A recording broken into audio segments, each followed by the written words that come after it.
আমাদের নাটকের নাম হচ্ছে নীল ছাতা। কান্তিভূষণ তরফদারের লেখা এটা। আর মুন্সি মোহাম্মদ নাজিম পরিচালনায় আছেন। আমি যদি ভুল না করি নাজিমের এটা ফার্স্ট কাজ। সো এখান থেকে নাজিমও অনেক এক্সাইটেড, আমিও অনেক এক্সাইটেড, বিকজ আমাদের দুজনে আলোচনা হচ্ছে অনেক দিন ধরে, প্রায় বছরখানেক হলো। এই হচ্ছে হচ্ছে হচ্ছে করে হয়ে ওঠে না। আর সেটা অভিনয়ে হোক পরিচালনায় হোক, হঠাৎ করে যখন নতুন কেউ আসে তখন তার জন্য এই রাস্তাটা একটু কঠিন। একটা প্রজেক্ট বের করা, সেটা করা, এটা সব স্বপ্ন পূরণের মতো। তো তো যেহেতু আমাদের এই ইন্ডাস্ট্রিরই আমাদেরই একজন কলিগ, আমাদেরই একটা অংশ জীবনের নতুন করে শুরু করছে, তো এই জায়গা থেকে আমরা আসলে আজকে খুব এক্সাইটেড, সবাই খুবই খুশি। And Nazim is a very beautiful গাই,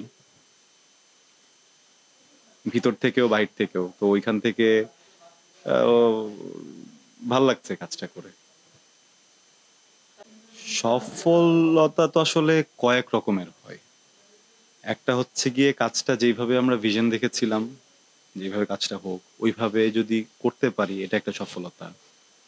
তারপরে কাজটা রিলিজ হওয়ার পরে যে দর্শক আমরা এক্সপেক্ট করি, ওই দর্শকের এঙ্গেজমেন্ট যদি পাই, সেটা আরেকটা সফলতা। তো আমার মনে হয় যে ভিশনের জায়গা থেকে আমরা সফল হব ইনশাল্লাহ। নাজিমের প্ল্যান অনেক ভালো, টিম ভালো। তো এখান থেকে কাজটা যেভাবে ও প্ল্যান করেছে, যেভাবে আমাকে বলেছিল, গল্প শুনিয়েছিল, ওইভাবেই আগাচ্ছে। তো এদিক থেকে আমার মনে হয় যে ও সফলতা পেয়ে যাবে। আর দর্শকের বিষয়টা, এটা একদমই আসলে নসিবের একটা বিষয়। এটা আগে কিছুই বলা যায় না। যখন মনে হয় যে এই কাজটা হয়তো বা অনেক বেশি ভালো হবে, কাজ ভালো হলে অনেক সময় দর্শক দেখে না। আবার অনেক সময় যে কাজটা নিয়ে খুব বেশি একটা আশা থাকে না, সেটাও দেখা যায় যে প্রচুর দর্শক দেখে ফেলেছেন। তো let's hope for the best.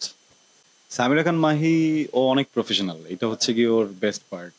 ও যখন কাজে আসে, বাদ বাকি কোনো ঝুট ঝামেলা, ব্যক্তি জীবনের জটিলতা, ব্যক্তি জীবনের গল্প, বা কোথায় কি হচ্ছে এই রিলেটেড গল্প, এগুলো কোনো কিছুই নেই।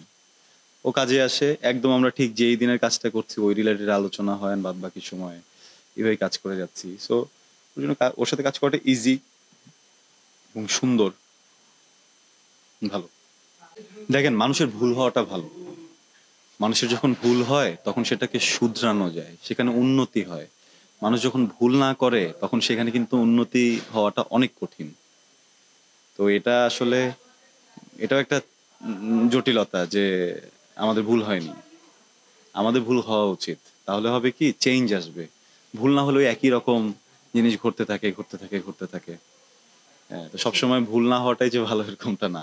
আমার ব্যস্ততা বরাবরের মতোই, সবসময় আমি অভিনেতা মানে হওয়ার চেষ্টা করছি আর কি। হ্যাঁ, সো এগুলো হাতেই নাটকই আছে। পর পর্দায় আমি জানি না, যখন সময় হবে তখন আমিও জানবো, আর আমি জানলে আপনারাও জানবেন।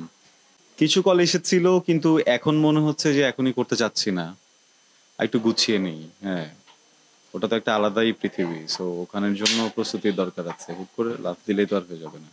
তাদের জন্য শুভকামনা, তারা খুবই ভালো করছে। And ভালো লাগার বিষয় যেটা, সেটা হচ্ছে যে এত বড় একটা ইন্ডাস্ট্রিতে গিয়ে তারা এত ভালো দর্শক নিয়ে এত সুন্দর করে কাজ করে যাচ্ছে, এইটা অ্যাপ্রিসিয়েট করার মতো একটা বিষয়। আর আমি নিজেও তো আসলে সিনেমা দেখতে গিয়েছি কিছু, তো গিয়ে যেটা দেখলাম যে না, দর্শকের রেসপন্সও ভালো। অ্যান্ড আমি একজন দর্শক হিসেবে আমার কাছেও ভালো লেগেছে, আমার কাছেও প্রাউড ফিল হয়েছে যে আমি যেই জায়গাটাতে কাজ করছি, এখানেই কাজ করেছিলেন তারা কিছুদিন আগে, সেই মানুষগুলো এখন এই বড় পর্দায় এত সুন্দরভাবে কাজ করছে। Beautiful, different. নর্মালি আমরা ম্যাক্সিমাম সময় নায়িকাদেরকে যেইভাবে দেখি তার থেকে একটু ভিন্ন লুকে ছিল। অ্যান্ড অ্যাপিয়ারেন্সটা যেভাবে আসছে, এটাও খুবই স্পেশাল। অ্যান্ড এইখান থেকে আমি এখান থেকে সাবিলা নূরকেও আসলে ক্রেডিট দিতে চাই, পাশাপাশি পরিচালককেও ক্রেডিট দিতে চাই। কারণ পুরো জিনিসটাতেই তো, যারা দেখে নাই এখনই বললে তো আসলে স্পয়লার দেওয়া হয়ে যায়। এখনো তো কিছু কিছু দর্শক এখনো তো বাকি আছে, যেটা হয়তো ওটিটিতে এসে একটা সময় দেখবে, তাই না? ওইখান থেকে আমি বলবো যে ক্যারেক্টারটা আমার খুব ভালো লেগেছে, আমার মনে হয় যে আপনারা দেখলে আপনাদেরও ভালো লাগবে। তাণ্ডব মুভিটাই দেখবেন।